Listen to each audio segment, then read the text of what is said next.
আসসালামু আলাইকুম। Total good life দোয়া সিরিজের আজকের পর্বে আপনাকে স্বাগতম। আমাদের আজকের দোয়া এমন একটা দোয়া, যে দোয়াটা যদি একটা দোয়া আপনি আমাকে পিক করতে বলতেন তাহলে এই দোয়াটা বলতাম, এবং এই একটা দোয়া আপনার জন্য যথেষ্ট হয়ে যেতে পারে। এবং এই দোয়াটা রাসূল সাল্লাল্লাহু আলাইহি সাল্লাম বেশি বেশি করে পড়তেন। এবং একজন সাহাবী যিনি বর্ণনা করেছেন এই দোয়াটার কথা, উনাকে যদি কেউ বলতো যে আমাদের জন্য দোয়া করো, উনি তখন এই দোয়াটা দিয়ে দোয়া করতেন। হয়তো অনেকে ধারণা করেছেন দোয়াটা কি। এই দোয়াটা কোরআনের একটা দোয়া। দোয়াটা এসেছে সূরা বাকারায় 201 নম্বর আয়াতে, যেখানে আল্লাহ সুবহানাহু ওয়া তাআলা এই দোয়াটা আমাদের শিখিয়েছেন। দোয়াটা কি? দোয়াটা হচ্ছে রব্বানা আতিনা ফিদ দুনিয়া হাসানাহ ওয়া ফিল আখিরাতি হাসানাহ ওয়া কিনা আযাবান নার।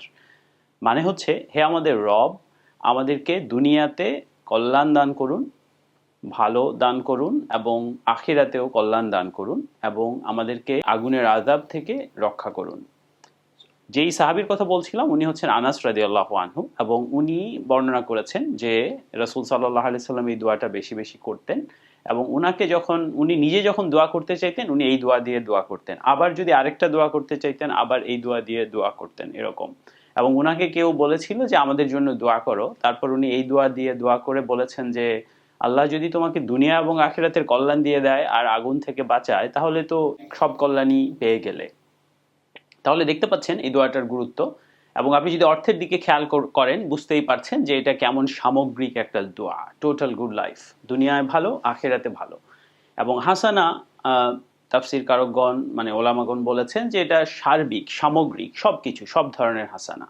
তো আমরা যখন দোয়া করি, আমাদের অনেক সময় একটা নির্দিষ্ট জিনিস মাথায় থাকতে পারে যে এই ভালো চাই, হয়তো রিজিকের, হয়তো হচ্ছে যে কাজে, হয়তো হচ্ছে ব্যক্তিগত জীবনে, পেশাগত জীবনে, এরকম। কিন্তু আমরা দোয়া করার সময় এটাকে আল্লাহ সুবহানাহু ওয়া তাআলা যেভাবে বর্ণনা করেছেন হাসানা, সেইভাবেই যদি রেখে দিই, তাহলে আরো বেশি লাভবান হতে পারি। কিভাবে? ধরুন আপনার মাথায় ভালো বলতে এখন মনে হচ্ছে যে আমার এই পরিমাণ টাকা হলে ভালো হতো, এই পরিমাণ আর্থিক সঙ্গতি হলে ভালো হতো, এই জিনিস হলে ভালো হতো। কিন্তু আপনি জানেন না এটা আসলেই আপনার জন্য ভালো কিনা। আল্লাহ সুবহানাহু ওয়া তাআলা সব থেকে ভালো জানেন। অতএব হাসানার সংজ্ঞাটা, হাসানা কিরকম হবে, সেটা যদি আমরা আল্লাহ সুবহানাহু ওয়া তাআলার কাছে ছেড়ে দিই, তাহলে হতে পারে যে আমরা আমাদের যা চাওয়া ছিল তার থেকে আরো বেশি হাসানা পাবো, আরো বেশি মঙ্গলজনক হবে আমাদের জন্য। এটা হচ্ছে একটা পয়েন্ট। আরেকটা পয়েন্ট হচ্ছে, আমরা যখন রব্বানা আতিনা বলি, মানে হে আমাদের রব, আমাদেরকে দিন, আমরা হয়তো নিজের কথা ভাবি, নিজের পরিবারের কথা ভাবি, নিজের আত্মীয় স্বজনের কথা ভাবতে পারি, নিজের বন্ধুদের কথা ভাবতে পারি, কিন্তু সাধারণত নিজের পরিবার পরিজন আপনজনদের কথা ভাবি হয়তো। কিন্তু এটাকে যদি আমরা কখনো কখনো আতিনা বলতে সব মুসলিমদের কথা চিন্তা করি, তাহলেও কিন্তু এই দোয়াটার লাভ আপনার অনেক গুণ বেশি বেড়ে যেতে পারে। কিভাবে?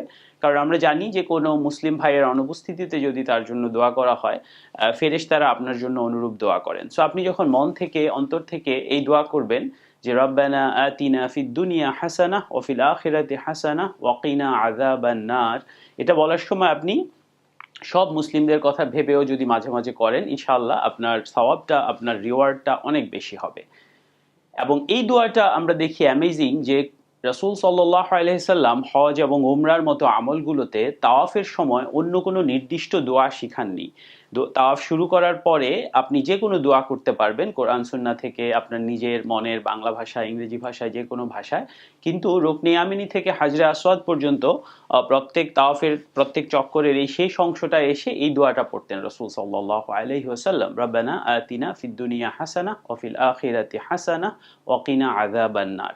তাহলে বুঝতেই পারছেন এই দোয়ার গুরুত্ব, এবং এটা কত বেশি সামগ্রিক, এবং আমাদের জন্য কত বেশি উপকারী হতে পারে। তো এটা হয়তো অনেকেই জানতেন এই দোয়াটা, বাট আমরা দুটো টিপস শেয়ার করলাম, যেটাতে ইনশাআল্লাহ এই দোয়ার আপনার এই দোয়া থেকে পাওয়া আপনার কল্যাণ আরো বেশি হতে পারে, বড় হতে পারে। তো আমরা এই দোয়াটা প্রত্যেক দিন পড়ার চেষ্টা করব, এই দোয়াটা দিয়ে আল্লাহর কাছে দোয়া করার চেষ্টা করব। আল্লাহ আমাদের সবাইকে দুনিয়া ও আখিরাতে সামগ্রিক কল্যাণ দান করুন, এবং আমাদেরকে কবরের আযাব থেকে রক্ষা করুন। আসসালামু আলাইকুম ওয়া রাহমাতুল্লাহ।